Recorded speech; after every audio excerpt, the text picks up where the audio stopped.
In front of me is ACER Iconia Tab P11, and today I would like to show you how you can operate voice recorder.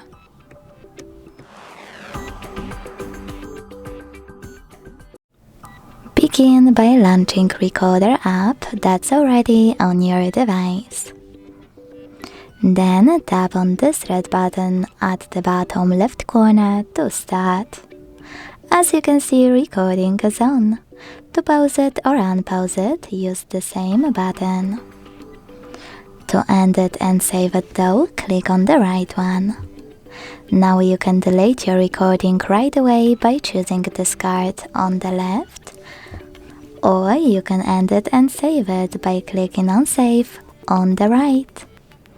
Now to access a list of all your recordings, you need to turn off recording and then click on this button with 3 dots and 3 lines at the bottom right corner.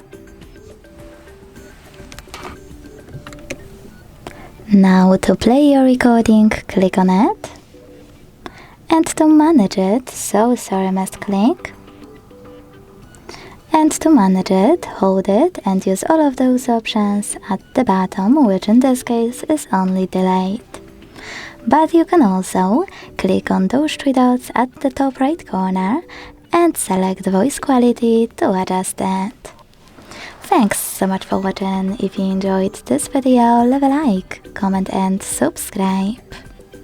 Bye!